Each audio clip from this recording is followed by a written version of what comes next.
and we have to get amplified version. Okay, so that we can drive an output device like your speaker. So as the picked up signals of the transducer or microphone is very weak, we cannot drop it or cannot miss it anyway. Means whatever we could pick up by the microphone or any transducer, the whole amount, if not whole amount, at least maximum amount of that signal should be applied to the input of the amplifier. Could you understand my point? Pratham? Yes, sir. What I'm telling is the signal picked up by the transducer is very precious, very valuable for us. We cannot lose it in any form.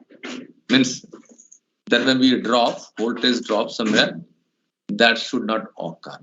Whole, not completely whole or entire signal, but at least maximum of that picked up signal must be applied.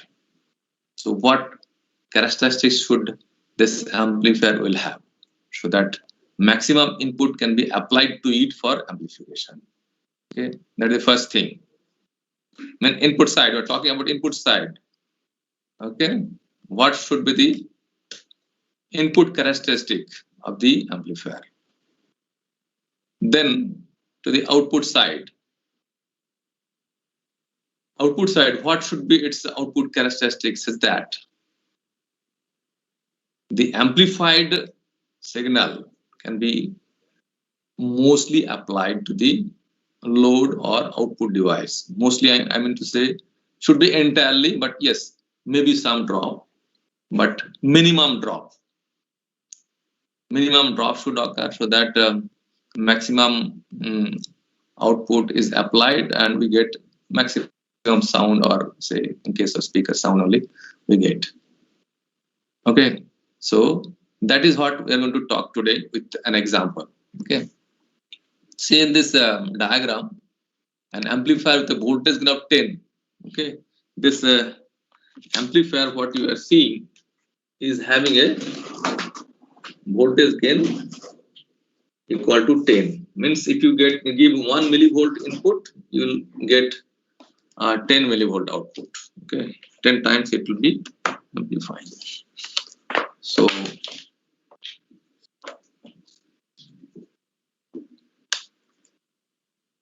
an input transducer, you can say, or signal pickup device, or you can say sensor, is a microphone. An amplifier is this one. Assume the microphone can be modeled with a voltage source of 10 millivolt. Okay, this microphone is modeled as a voltage source because it is going to generate a voltage. Once you speak in front of the mic, it is going to generate some voltage. So it is a kind of voltage source, and it is having some resistance, because in mic what happens, what is there in the mic? Have you ever studied about mic or speaker? How does it work? Working principle in brief. Can anybody say? Harsh Tripathi? No, sir, I don't remember working of microphone. Working, you don't know. What is there inside? Any idea? Sir, coupling capacity. Yes, somebody behind Pratham was telling. Coupling capacitor. Yes, no, that boy, some magnetic something you were selling. Magnets and coils. Magnets and coils. Yes, magnets and coils. You are correct. See, this microphone is having a diaphragm. Okay. From the speakers, open speaker, you see there is a diaphragm. Your mic you cannot open so small, but it is having a diaphragm which, if you blow with your mouth, I mean, some air pressure is applied, it will be vibrating. Such a thin diaphragm is there. Okay, and in that diaphragm, coil is there. Where is wounded, and you have the magnetic permanent magnets around it. So whenever you are speaking, due to your sound wave, some vibration is occurring, and that coil is moving inside the magnetic field. Then what happens in that coil? What will happen if a coil is moved in a magnetic field? What happens in the coil? Can anybody say? Current is generated. Yes, some EMF is developed, and hence some current will flow. That EMF we are talking about here is 10 millivolt, and as is a coil, maybe a copper coil, copper wire. So anywhere is having some resistance, maybe less or more, but any resistance is having, I mean, any wire is having resistance. That resistance is called source resistance, denoted as 200 ohm. Okay, so the microphone is modeled as a voltage source having source resistance of 200 ohm. Could you understand this point? Yes, sir. Working of a microphone is understood. A coil is attached with a diaphragm, which may be moving once you are speaking. I mean, once you are speaking, your voice wave, sound wave is going to move the diaphragm. Once this diaphragm is moving, coil is moving along with it inside a permanent magnet, and hence a EMF will be generated, and that's what we are talking about. It is very small, and as an example, 10 millivolt is considered here. Okay, now speaker. What is there? The speaker. Can anybody say?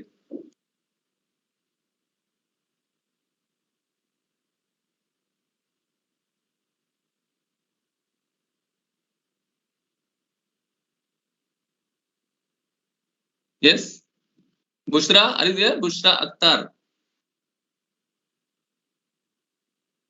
or else anybody? See, similar thing is there here also. There is also permanent magnet and kind of diaphragm and coil. Okay, here in this case, what is happening? Current is flowing through that amplified current. Of course, the simple 10 millivolt supply, if you connect to the coil of a speaker, it may not be able to generate that vibration or sound, but amplified version may be able to do that. So in the coil of the speaker, AC current will be flowing. What will happen to, if current is flowing in a coil and it is attached to a flexible diaphragm, and that diaphragm is kept within a permanent magnet, what will happen? It will vibrate. Okay, it will vibrate. AC current is flowing. Your flux is changing. AC current means your changing flux is there. That will be reacting with the magnet flux. So a vibration will occur, and that vibration is going to give you the sound. So this is the fundamental principle of speaker, and that coil is having a resistance of 8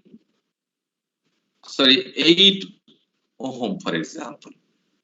So speaker is represented or modeled as a resistance, as you can see.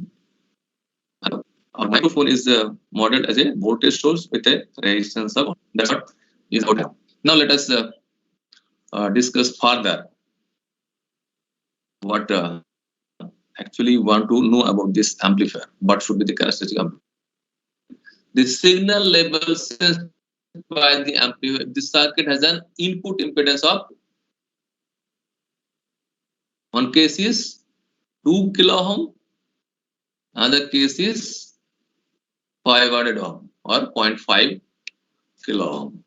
Means here resistance, input resistance of the amplifier is Rin is considered to be, one value is 2K, another one is 0.5K. But these two different cases, what is going to happen, that we are going to discuss first. Then the point B will be discussed later. Okay, output side will be discussed later. So see, voltage source Vm equals to 10 millivolt in our case in this example, and the voltage source, that is the mic, is having a resistance of 200 ohm, and your amplifier resistance, input resistance is 2K, for example. So what is the voltage available for amplification at this point? Okay, it is a voltage divider case, is it not? One resistance is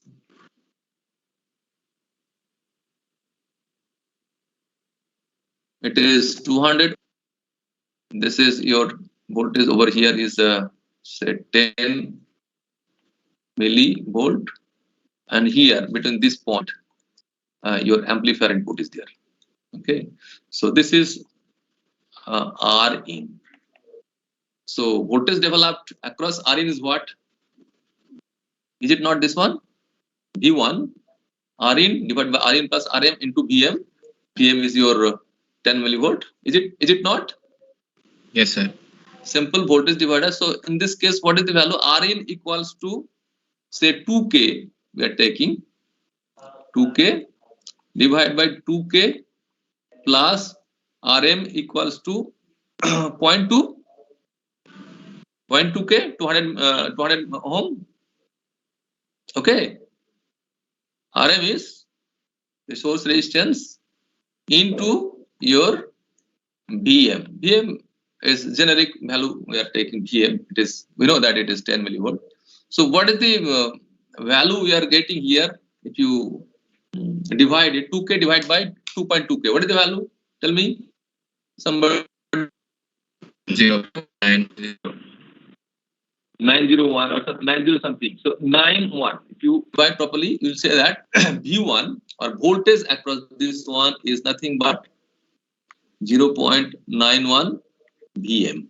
Okay, so only 9% less than the microphone signal. Microphone signal is 10 millivolt here, little less than that. 9% less than that is available to the amplifier for amplification.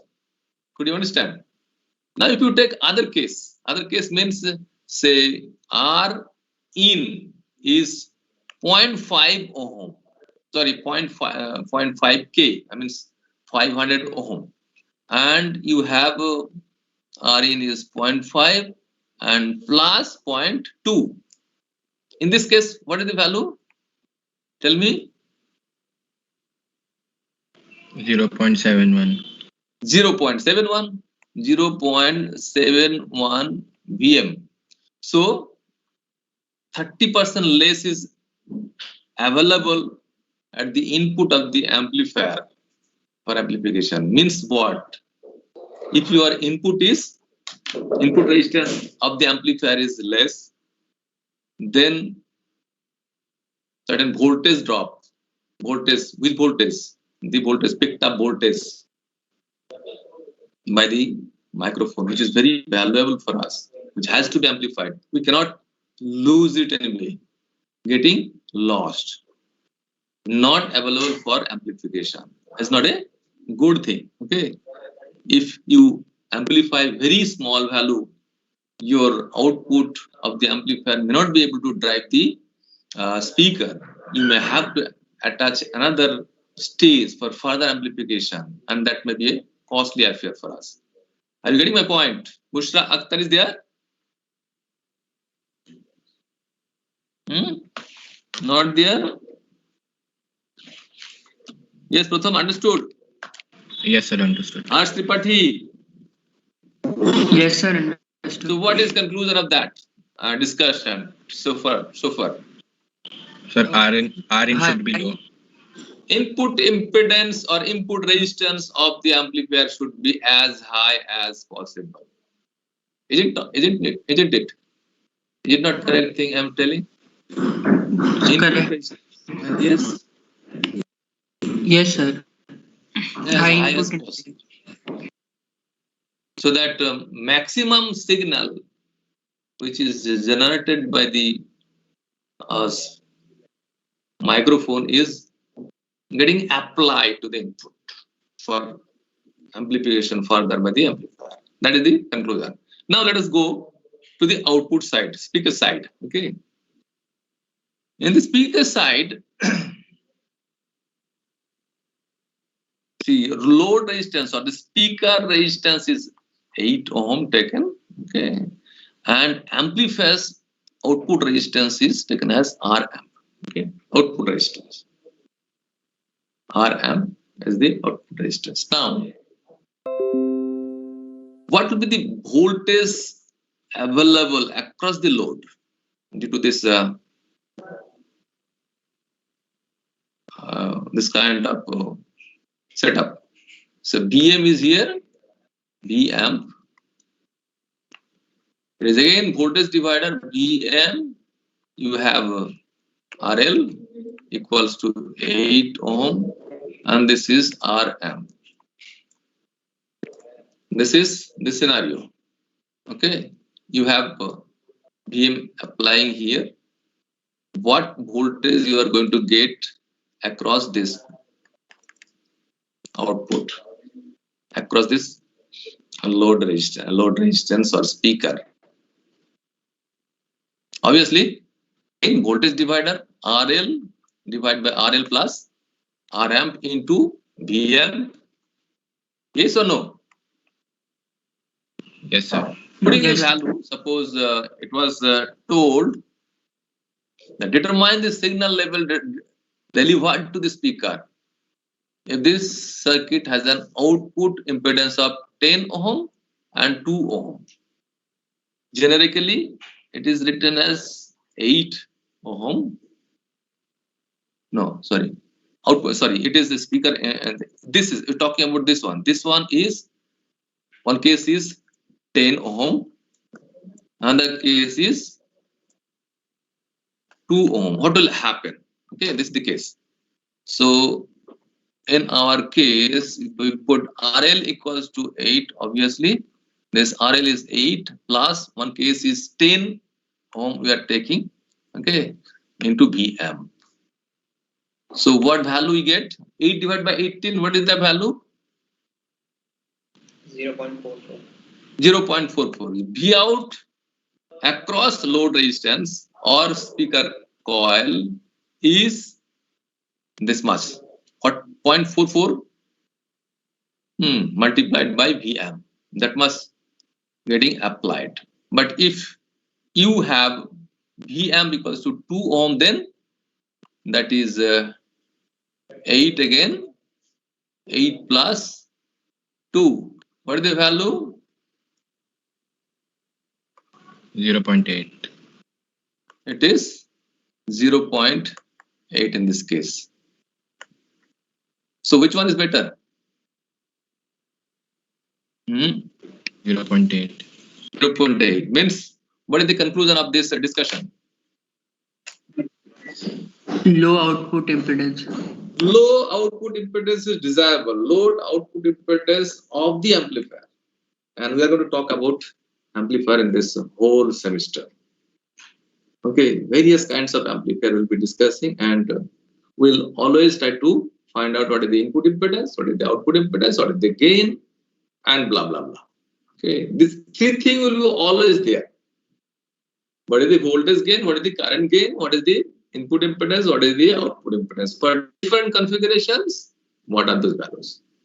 So we could understand that for an amplifier, if you want to amplify nicely with a desirable value, then we have to have high input impedance, and if you want to apply the maximum, voltage to the load resistance like speaker coil, then it should have minimum output resistance. Okay, this is preliminary for your course.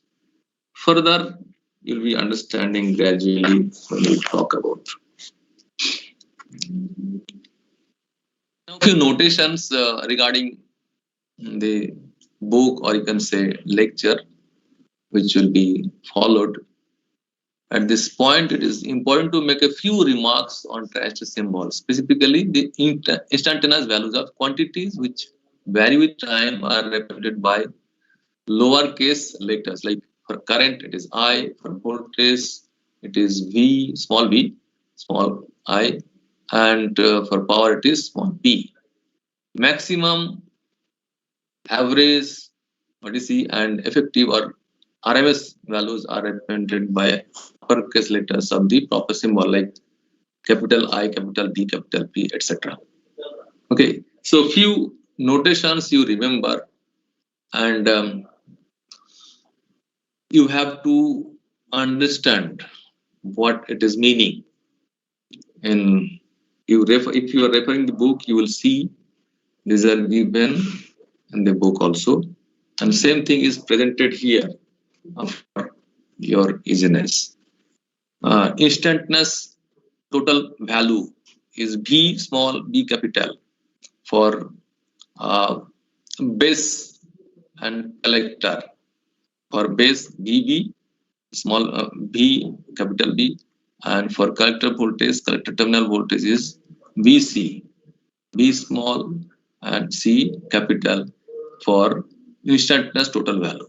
Quotient value is given by capital V and capital B, V, B, VC.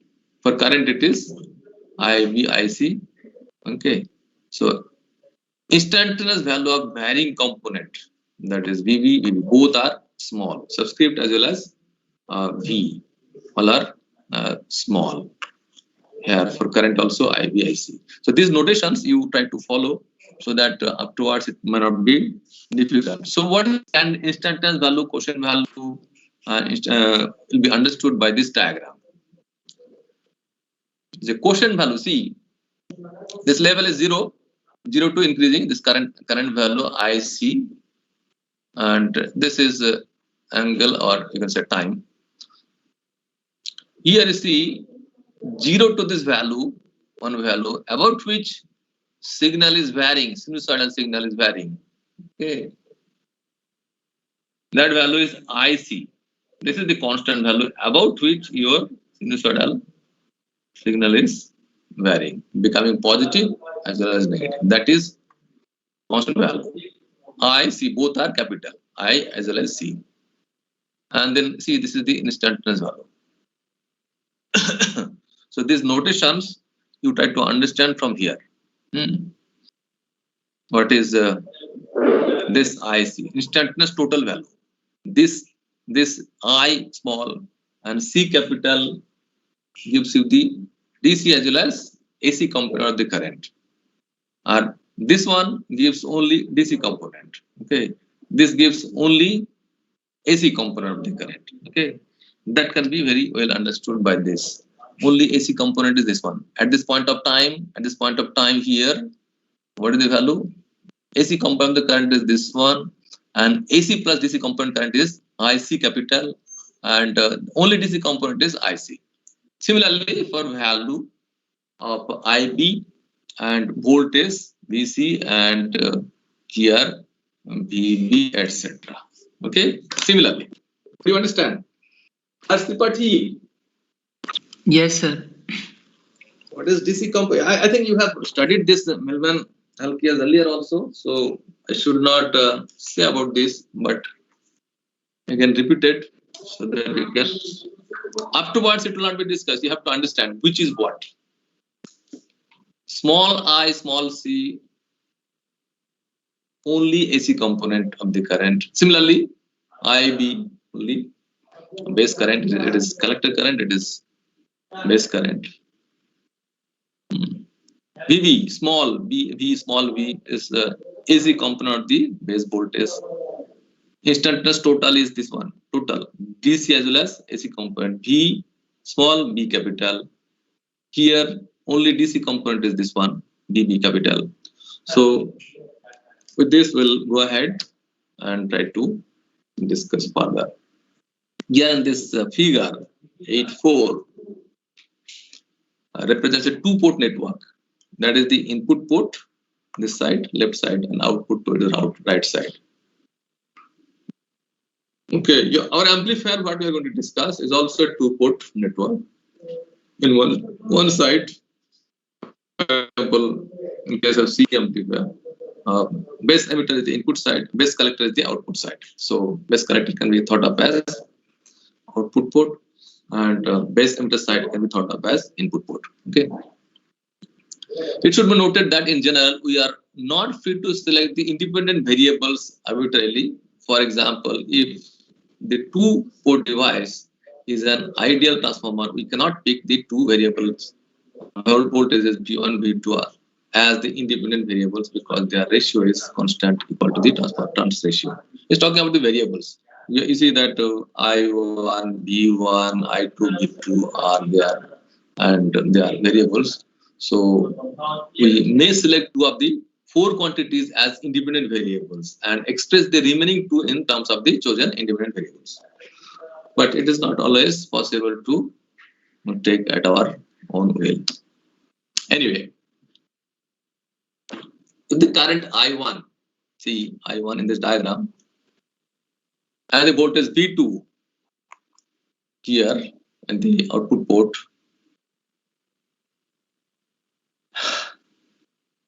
are independent, considered as independent variables, and if the two port is linear, then we can write this equation: V1 equals to H11 I1 plus H12 V2. This equation 8-2 will be further discussed also. So keep remembering this equation. And I2 equals to H21 I1 plus H22 V2. Equation 8-3. The quantities H11, H12, 21 and 22 are called H or hybrid parameters because they are not all alike dimensional. Their dimensions are different. What are the dimensions? We'll gradually understand. See, H11 is denoted by V1 by I1. V1, V small, I also small. When V2 is 0, V2 is 0 means your output is shorted. Output port is shorted. That time V1 by I1, that ratio is called H11, which is nothing but input resistance or input impedance. Okay. And H12 is V1 by V2. When I1 is 0, I1 is 0 means open. Input is open circuited. Okay. It is called, H12 is called reverse open circuit voltage amplification or reverse gain, you can say. Gain is what? Output voltage by input voltage, but here it is the reverse case. V1 by V2 we are writing. Reverse gain, you can say. Reverse voltage gain when input is open circuited. Could you understand this point? Ask the party. Yes, sir. So we have seen the definition of H11, H12, which are used in equation 8-2. Now we have to see the definition of H21 and H22, which are used in 8-3, equation number 8-3. So what is that? We'll see later. So remember this, what is H11? It is input resistance, okay, with output port short circuited. And H12 is reverse voltage gain or amplification when input is open. That is the conclusion. Now H21 is defined as I2 by I1. I2 by I1 is a current gain, obviously, output current divided by input current. With V2, it is V2 or V1?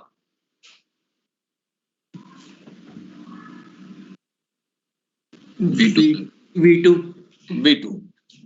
So this parameter is usually referred to as short circuit current gain. It is short circuit current gain. Output is shorted.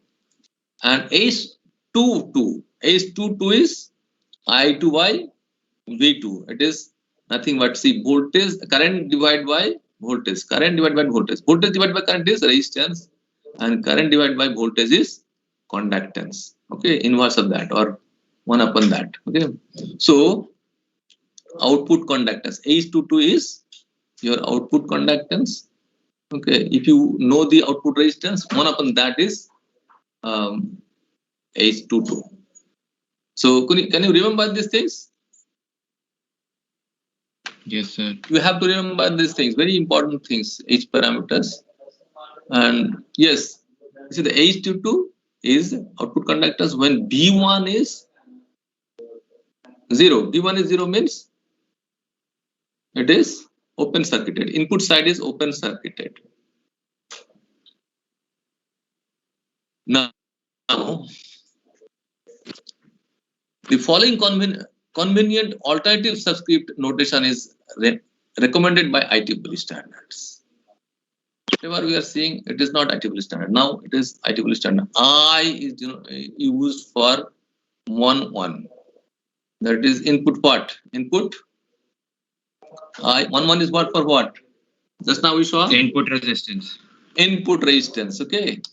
So for input, I is used. Input resistance. Wherever you will see that HI means it is input resistance. Instead of 1 in future, maybe HI will be written. Similarly, H12 we have seen H12 reverse transfer or reverse voltage gain.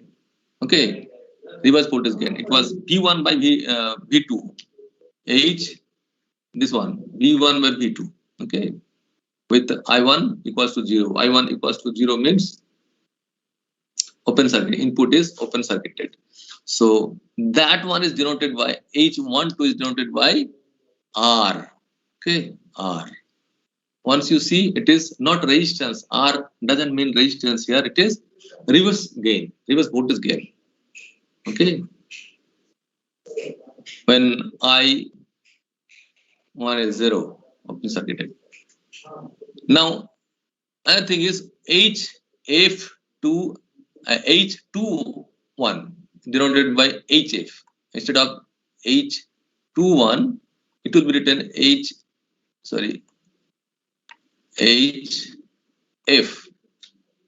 It is forward transfer. What is that? Tell. You just Current gain. It is current gain. Okay. Similarly, this one H22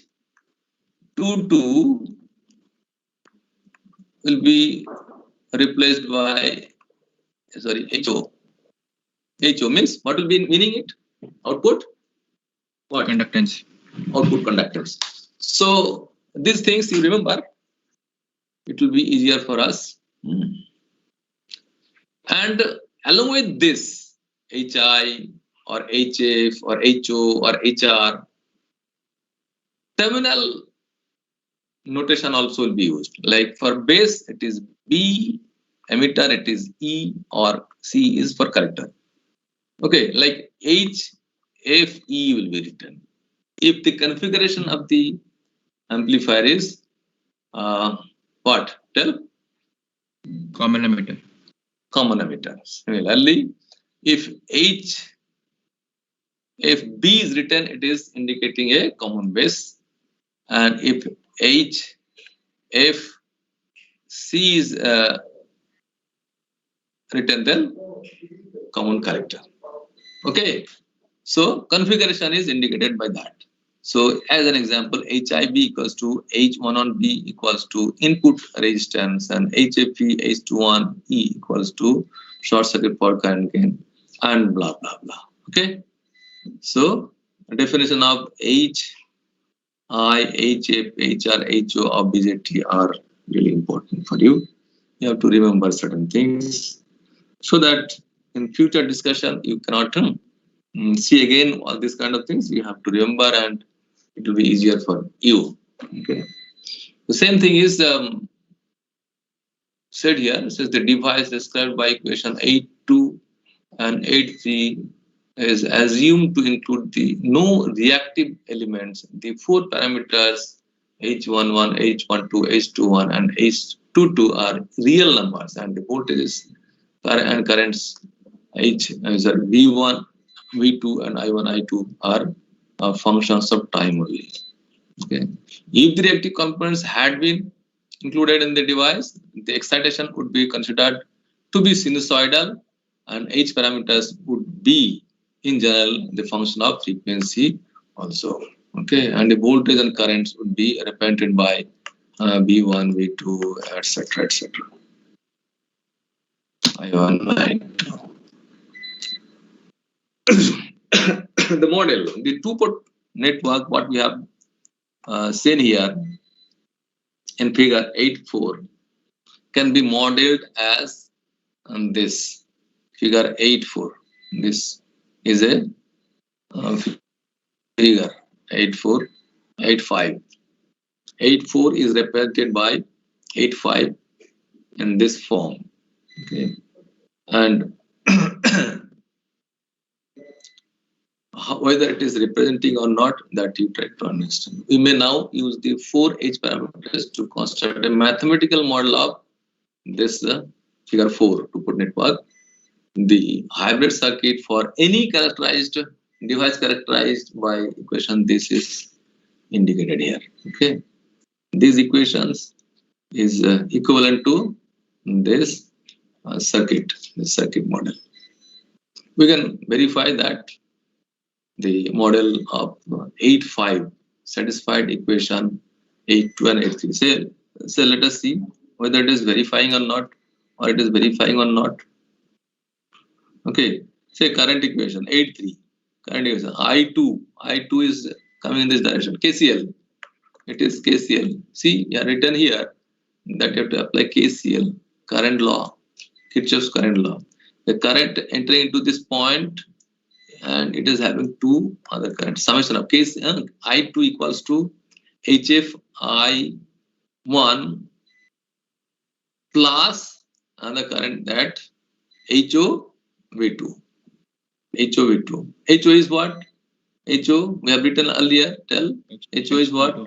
H22. So H22 is HO, and V2 is here output voltage, and I1 multiplied with H21. H21 is what? HF only.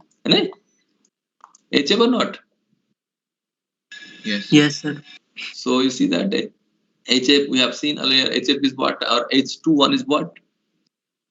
It is a current gain. I2 divided by I1. Yes, sir. So these equations are actually these circuits. These equations are modeling this circuit.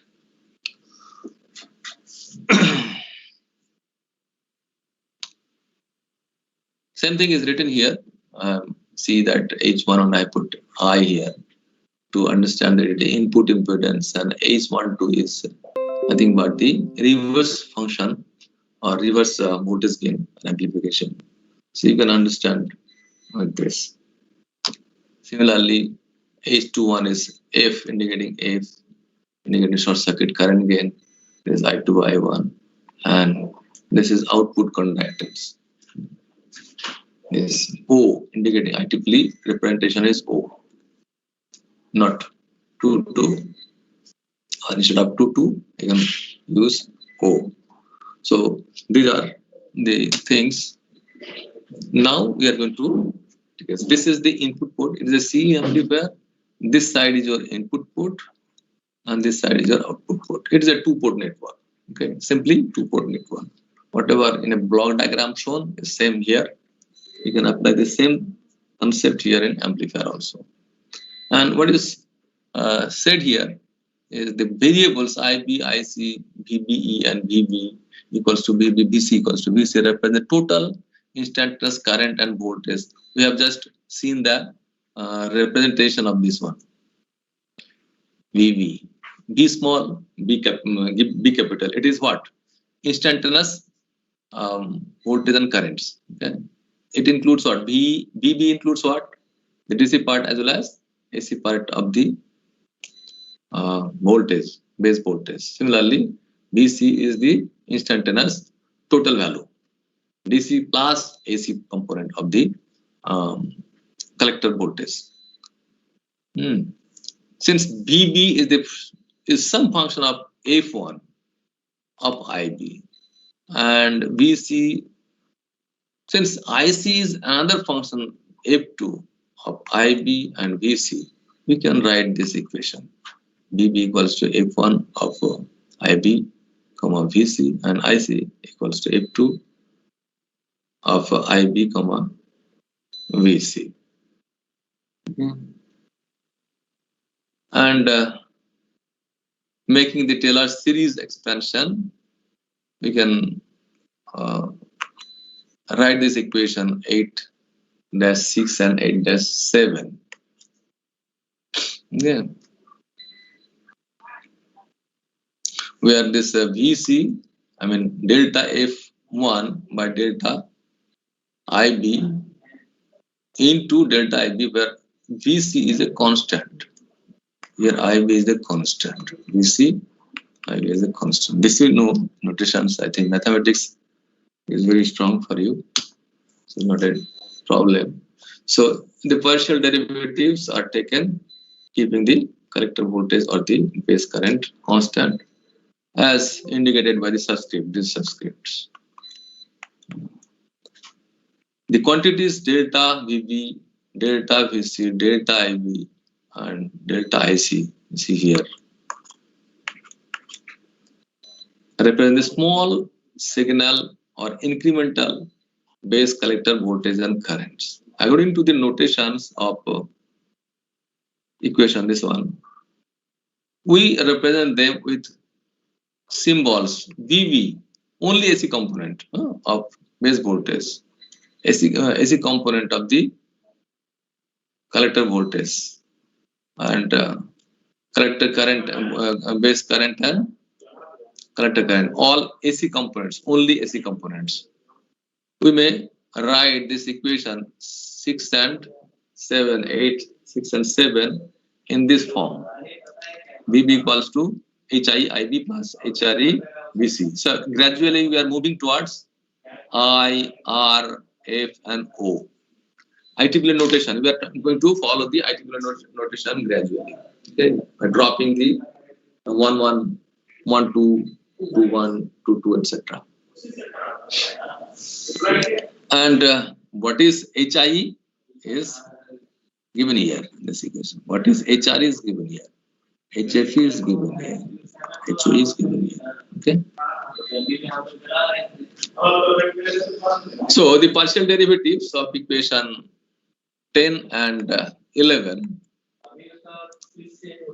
define H parameters for the common emitter configuration. E is written here. See, E.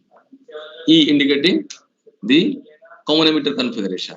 We now observe that equations 8,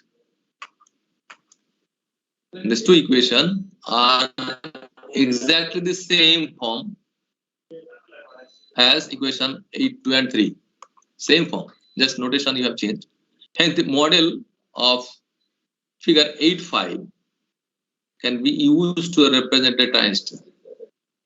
Note that the partial derivatives in equation 10 and 11 are taken keeping VC equals to constant or IB equals to constant. If a parameter is constant, its incremental change is 0. Right? Hence, VC equal to constant is equivalent to VC equals to 0. IB is to constant equals to IB equals to 0. With this notation, we can write this HRE equals to VB by VC when IB equals to 0. Similarly, HRE equals to VB by VC when IB equals to 0. Is it understood? Yes, sir. What is that time now? Time is over. You Yes, remind sir. me because otherwise I'll be not remembering. Okay. So we're stopping here. Tomorrow onwards we'll see the transistor hybrid models. Every transistor, for example, this one is your common emitter A, and this one is common collector configuration. You have seen the transistor and its connections in common emitter and common collector configuration, but it's small signal model or hybrid model. Hybrid model is not shown, I think, not discussed earlier. We are going to discuss here. So in the next class we will discuss. I think we have class Thursday. Next class will be on Thursday. Let me stop here.